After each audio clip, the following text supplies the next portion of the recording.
Capítulo 33. Infelizmente, doutor, dizia o Sr. Andrada, este bilhete não prova nada. Não foi assinado e, além disso, uma pedra atirada pela janela não é exatamente uma ameaça de morte. O senhor foi atingido por azar. Se o Sr. Duarte insistir, poderá reaver o menino. A justiça ficará do lado dele. A guarda andou falando com alguns vizinhos, que confirmaram que ele espanca o garoto com frequência. Mas não existe nada que possa ser feito enquanto a guarda de Samuel estiver em poder do Sr. Duarte. O único jeito de manter o menino permanentemente longe do tio é encontrar outro tutor para Samuel. Um parentesco, mesmo que distante, serviria. Então encontre esse parente. O garoto não vai voltar para as mãos daquele verme. Não vou permitir. Quando o advogado foi embora, com a promessa de fazer tudo o que pudesse para descobrir alguém da família do garoto, Lucas se deixou afundar na cadeira. Ele não precisava de mais esse problema. Já tinha dezenas. Mas inferno, agora que se envolvera, não podia permitir que Samuel voltasse para as mãos daquele crápula. Gostava do menino. Era inteligente e curioso, e o fazia lembrar de sua própria infância, de certa maneira. Posso entrar? A cabeça de Saulo surgiu entre o batente e a porta. Você já está com meio corpo do lado de dentro. Mamãe quer saber se você vai jantar em casa. Ele passou pela porta e a encostou. Ela pretende fazer seu famoso guisado de carneiro, para desespero da cozinheira e meu. Deus do céu! Lucas estremeceu.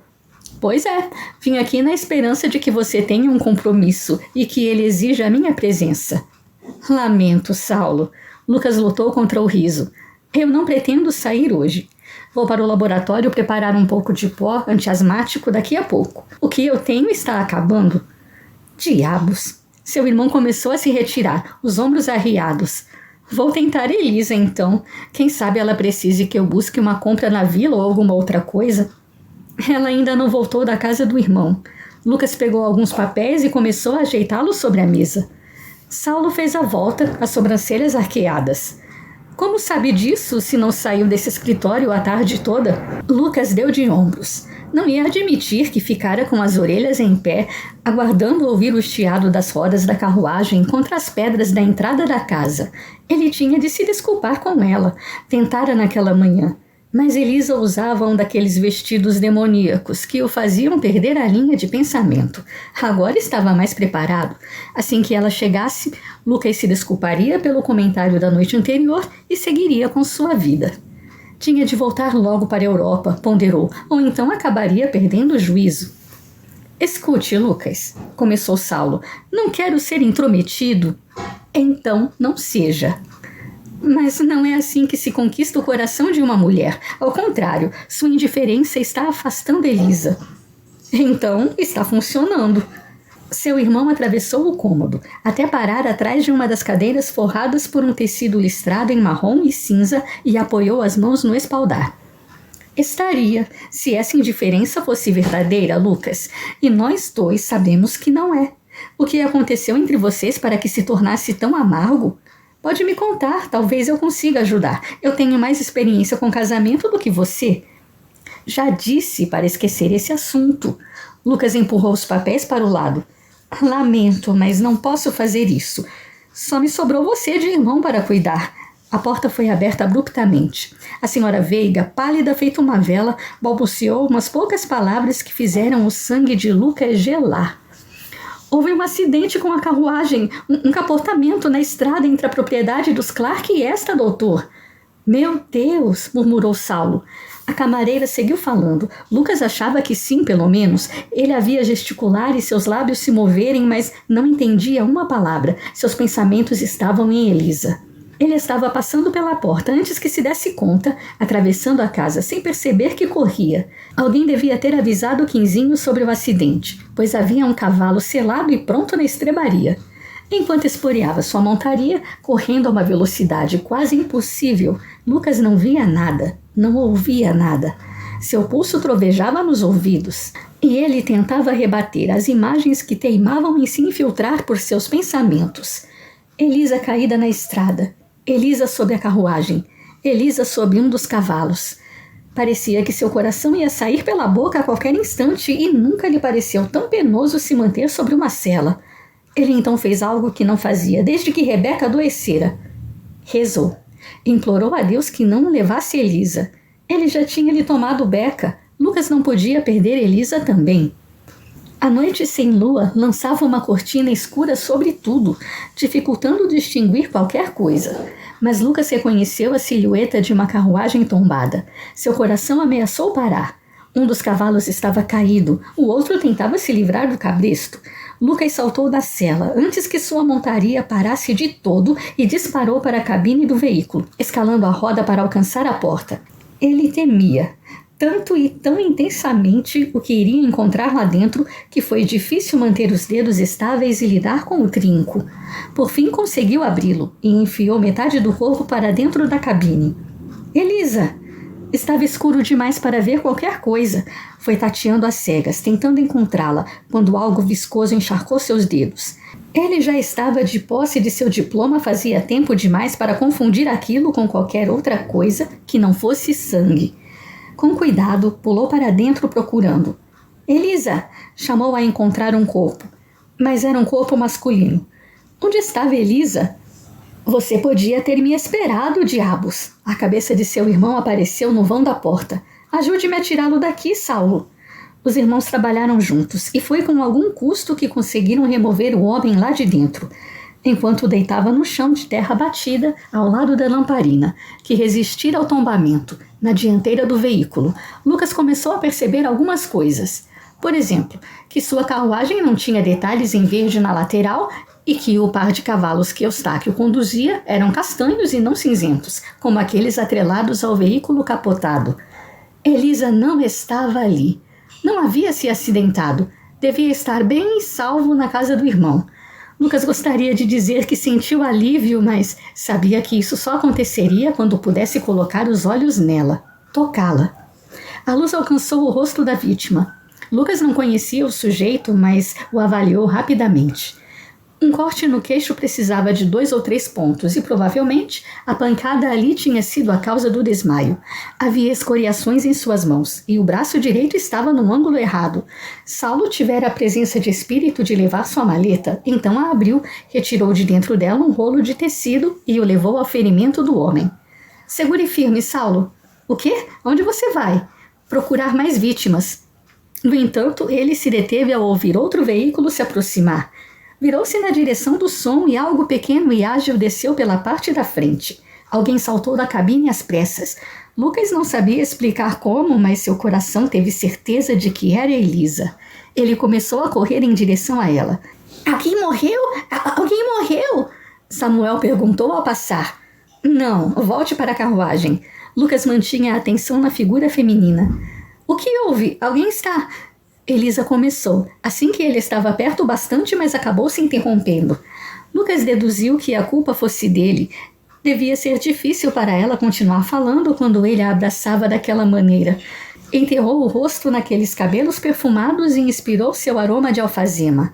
O calor vital que vinha dela, sentindo contra o próprio peito as batidas urgentes e surpresas do coração da jovem. Ela estava viva. Deus do céu, ela estava bem. Ah, Elisa! Fechou os olhos e beijou sua testa.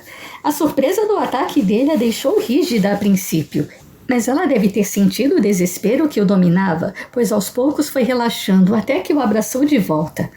Por um momento, enquanto seguia para a cena do acidente, Lucas pensara que jamais ouviria a voz dela outra vez, que nunca voltaria a ver reluzir aqueles olhos turquesa, que não voltaria a ter a chance de segurá-la em seus braços como fazia agora. Que ele estava grato. Deus do céu, tão grato por ele estar a salvo que poderia chorar. Lucas, o que aconteceu? Suas mãos delicadas tocaram seus braços. Ela se afastou apenas o suficiente para poder encará-lo. Você está me assustando. É algum conhecido? Não pode ser da minha família. Eu os deixei não tem nem 10 minutos. Por favor, diga que não é teu... A agonia que ameaçou dominá-lo o fez abrir a boca. Não é Teodora, nem ninguém da sua família. Não é ninguém que eu conheça. Tem certeza? Ele fez que sim, e com muita relutância se obrigou a soltá-la. Precisou de 3 tentativas. Tem mais um ali! Samuel gritou, em pé sobre a carruagem tombada. Lucas praguejou baixo. Não podia permitir que Elisa se aproximasse daquela cena e tinha de tirar o menino de lá. Quero que vá para casa, Elisa. Não sei em que condições a outra vítima está. Ele assistiu, aborrecido e maravilhado, ela empinar aquele nariz arrebitado. Posso lidar com isso. Sim, eu notei na noite passada. Aquilo foi diferente. Aquele maldito orgulho que parecia ser a marca registrada na família Clark reluziu em seu olhar. Eu nunca tinha posturado ninguém antes. Estou mais preparada agora. Ele não tinha certeza e não poderia parar para acudi-la caso perdesse os sentidos. Além disso, ela realmente podia ajudá-lo. Eu fico comovido que queira ajudar essas pessoas. Tenho certeza de que elas também ficarão quando eu contar. Mas agora preciso que volte para casa e peça a Quinzinho que traga a carroça. Preciso tirar os feridos daqui. Mande alguns homens também. Temos que remover a carruagem da estrada antes que cause um novo acidente. Que decepcionante! Samuel parou perto dele, pulando feito um gafanhoto. Um capotamento e nenhuma morte. Você vai acompanhar Elisa até em casa agora, ordenou Lucas. Mas eu quero ficar e assistir tudo. Não é um ambiente adequado. Elisa começou, mas se calou quando Lucas pousou a mão na dela e apertou de leve. Samuel, tenho uma missão para você. Leve minha esposa para casa em segurança. Você é o único em quem eu confiaria tal tarefa. Pode fazer isso? O menino parou de pular e estufou o peito. Sim, doutor. Lucas assentiu com a mesma gravidade do garoto e viu Samuel pegar o cotovelo de Elisa, como um perfeito cavalheiro, e começar a conduzi-la de volta para a carruagem.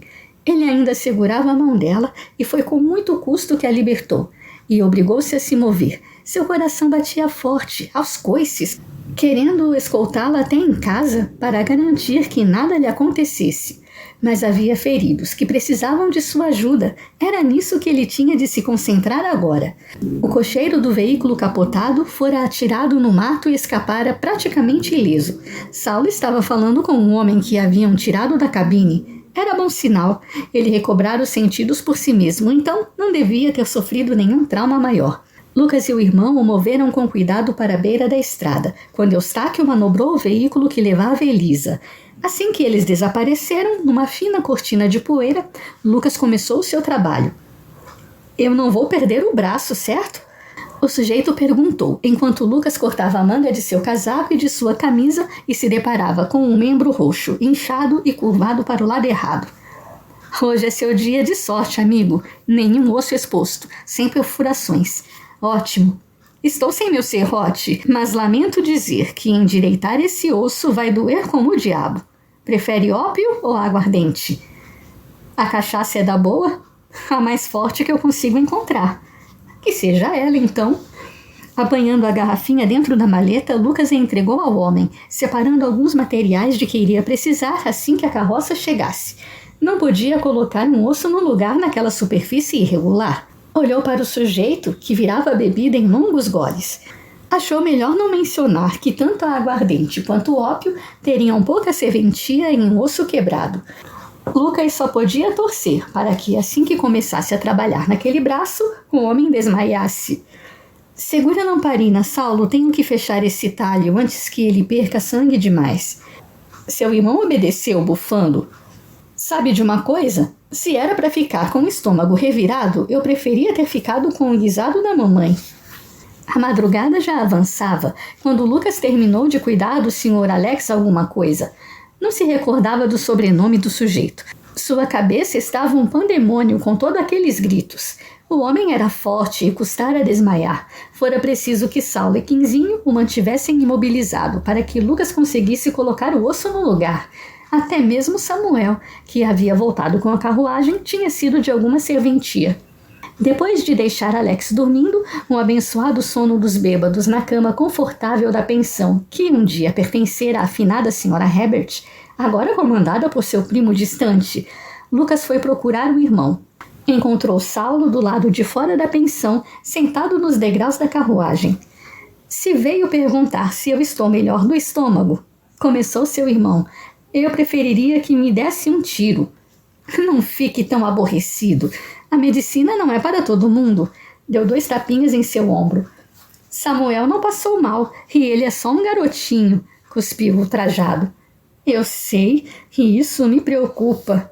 Lucas relanceou o menino adormecido dentro da carruagem. Ou ele tem sérios problemas, ou um dia será um grande médico. Podemos ir agora. O rapaz está dormindo. Eustáquio foi aliviar o joelho. Já deve estar voltando. E você, como está? Ao ver a surpresa em seu rosto, Saulo tratou de se explicar. Não finja para mim. Você ficou apavorado com a ideia de que pudesse ser Elisa no acidente. Colocando a maleta dentro da carruagem pela janela aberta, Lucas massageou o pescoço e se recostou no veículo, fitando as pedras da via. Sim, eu pensei que fosse ela. Pensei que Elisa estivesse... Deus do céu! Esfregou o rosto para se livrar das imagens que seu cérebro ansioso criara. Eu sei. Acredite, eu também pensei, Lucas. Aquela camareira não é muito jeitosa em repassar recados, mas o que importa é que a sua mulher está bem. Ele encarou Saulo. Não, ela não está. Eu a magoei ontem e muitas outras vezes antes disso. Fechou os olhos e deixou a cabeça pender, batendo de leve na madeira. Porque eu a condenei por amar outro homem? Porque ela não pode retribuir o que eu sinto por ela? Agora estamos chegando a algum lugar. Saulo franziu as sobrancelhas. Como sabe que ela não pode retribuir o que você sente? Ela me garantiu isso faz muito tempo e reafirmou ontem. Assim, de repente? Não. Esfregando o rosto outra vez, como se com isso pudesse calar todos aqueles gritos, ele puxou o ar com força e encarou o irmão. Foi depois que eu a comparei com uma prostituta. Caralho, Lucas, agora entendo porque ela decidiu passar o dia todo fora em plena lua de mel. Ela está com raiva de você. Até eu estou. Eu tenho que me desculpar com ela. Empurrou os cabelos para longe do rosto. Tenho que explicar que eu disse aquele monte de besteiras porque percebi que ainda, mesmo que ela nunca possa retribuir, que eu a amo. Opa, espera aí. Saulo ficou de pé. E esse outro homem que você mencionou? Eu não sei ao certo. Não sei se ele está morto para ela, se está morto literalmente ou alguma outra coisa. Mas não faz diferença. Não vê, Saulo? Eu fiz tudo o que podia para que ela pensasse que eu sou indiferente a ela, por puro orgulho ferido. Eu preciso dizer a verdade. Não importa se ela vai rir de mim outra vez. Se tivesse sido ela naquela carruagem, engoliu em seco, ela teria partido sem saber como eu realmente me sinto. E eu amo essa mulher desde sempre, inferno. Ela precisa saber quanto é importante para mim, que tudo na minha vida parece girar ao redor dela. Calma, rapaz. Saulo colocou a mão em seu ombro. Não é assim que as coisas são. Pense no amor como uma vinícola. Primeiro você prepara a terra, depois planta as sementes da uva e cuida. Cuida muito bem, para que nenhuma praga estrague aquele milagre e você possa colher as frutas e só então, depois de muito trabalho e dedicação, saborear um excelente vinho. Antes de se declarar para Elisa, você precisa preparar o terreno. Precisa de um plano, e um muito bom, se quer saber minha opinião. Lucas levou a sério o conselho do irmão e passou o caminho até em casa pensando em uma maneira de preparar a terra, mas não tinha conseguido chegar a conclusão nenhuma ao descer da carruagem, nem quando carregou o adormecido Samuel para o quarto.